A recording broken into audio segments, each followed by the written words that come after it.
Peace and blessings, everyone. So I returned from my trip back home to Dayton, Ohio, for my family reunion.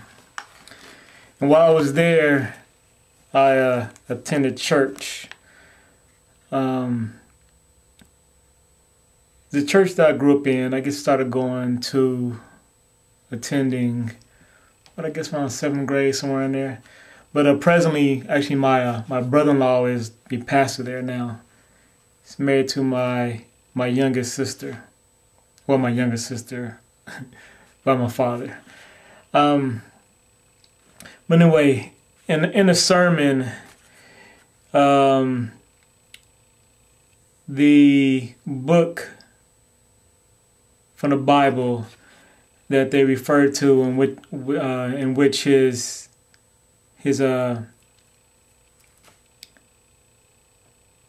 ministry for the day was based around Philippians 2, starting around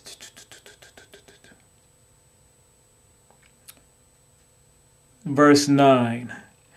Therefore God also has highly exalted him and given him the name which is above every name, that at the name of Jesus every knee should bow, of those in heaven and of those on earth and of those under the earth, and that every tongue should confess that Jesus Christ is Lord, to the glory of God the Father. All right, so like I said, he had a sermon. That's what I was thinking of, sermon, not ministry. His sermon based around, that verse, that chapter and verse, in dealing with the name of Jesus and the power in the name of Jesus and professing the name of Jesus. So of course, as I sat there listening to a sermon and I examined it, I believe that I take issue with that. I believe that the true power, the name that holds all the power, the word that holds all the power is truth. That truth should replace basically anywhere that God appears, the name Jesus Christ appears. That truth is God. Therefore God also has highly exalted him and given him the name which is above every name, that at the name of truth every knee shall bow, of those in heaven, of those on earth, and of those under the earth, and that every tongue should confess that truth is Lord, to the glory of God the Father.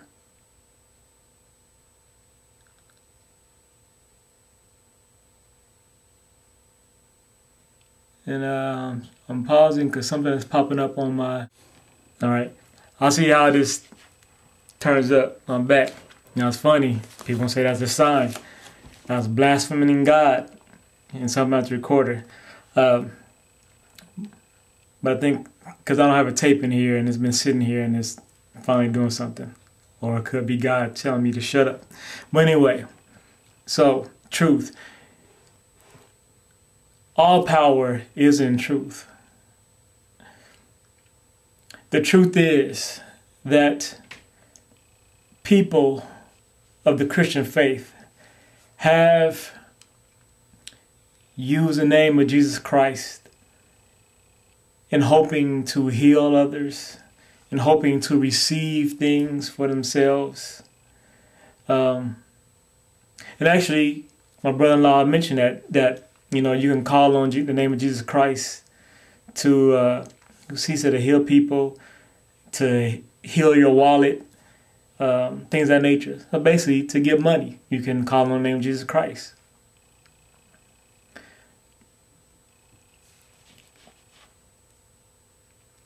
Anyway, because I want to mention something about money. I see that as a problem of saying that you can call on God in order to obtain money.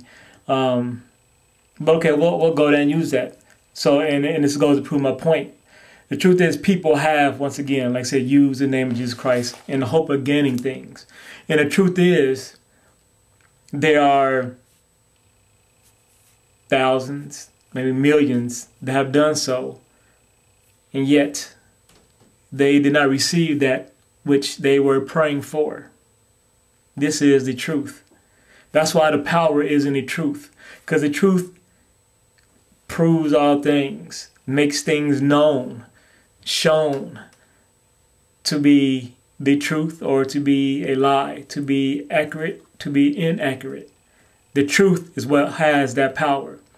So like I said, the truth is people have prayed for healing. The truth is my father, my stepmother, those in that church, I don't say my church because I was a member of the church, those in that church, that congregation, the truth is they prayed for the curing of my sister who is schizophrenic and who is bipolar.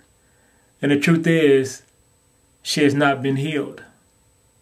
The truth is my sister who has breast cancer, she was prayed for in the name of Jesus Christ by my father, by my stepmother, by others, by the church. And the truth is she was not healed or has not been healed. She is going through chemotherapy. She has just lost her hair. She is scheduled to have a mastectomy. So the truth is that that name, Jesus Christ, has been called upon, hoping for the power, hoping for the healing. And that name has failed. Those of, Christian faith, those Christians can say, well, things happen for a reason. God didn't do it for whatever reason. But, that only, you have to fall back on that. Otherwise, you will face with the truth that maybe there is no truth to there being power in the name of Jesus Christ.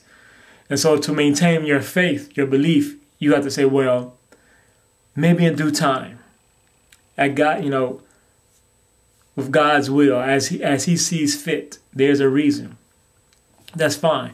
And that may be true. I told you, that may be true. The truth is, there may be all the power in the world in the word Jesus Christ, in those words. That all things can be done, that people can be healed, that you can receive the things that you want through that name, Jesus Christ. And that when people have not received those things that they have prayed for, it's because God has a higher cause. That may be the truth. And I'm not here to say that that is not the truth. I don't know. I'm only here to point out the truth, that it has failed. It has failed. It has not happened. Things have not happened when people have invoked that name. That's the truth. I can't say why the cause is, why it is, but the truth is people have tried to call that name, and what they are wanted for did not come to fruition. And the truth is, the truth shows that. So once again, the truth shows and proves its own power. It shows and proves its own power, that it is Lord above all. So you can pray for what you wish to achieve, to obtain, to have for someone else. You can pray in truth. And if it doesn't happen, then you can move on with that truth. You can be empowered by that truth. Take my sisters, for instance. If they pray, if my father and stepmother pray for her, for either one of my sisters, pray for them, the congregation prays for them, and they are healed, then you accept that truth and you move forward. Well, then what do we do next? Well, then we can try to approach it medically. And we can look to cures that exist. We can look to cures that should exist, which we get into cures that have been suppressed from the general public. I saw a video here on YouTube, I think it was like a few months ago, speaking on some scientists who have figured out the way of getting away with cancer by way of sound waves or something, and breaking down the cells. But it's suppressed by some companies. So Um, so, you know, conspiracy theory, I don't know if it's true. It's out there. Once again, we can never really know because we allow the government to hold truths from us. We allow the government to hold secrets. We allow for corporations to do things to stay in business. It's just like this, you know, with the general health theory out there, the fact that pharmaceutical companies and things of nature, they don't want cures to come about, because you have a cure, then you don't need medicine that you need to pay for, and the pharmaceutical companies make billions of dollars of. Right? So if you cure cancer, well, then that gets rid of all the cancer medicine that you have to buy. It gets rid of the machines, the chemotherapies. So these companies don't want to cure anything. They just want to make you temporarily better, but they don't want to heal you. And so we must deal, once again, so these are the truths that we must deal with. And that's why all power is in truth. God bless. Peace and love.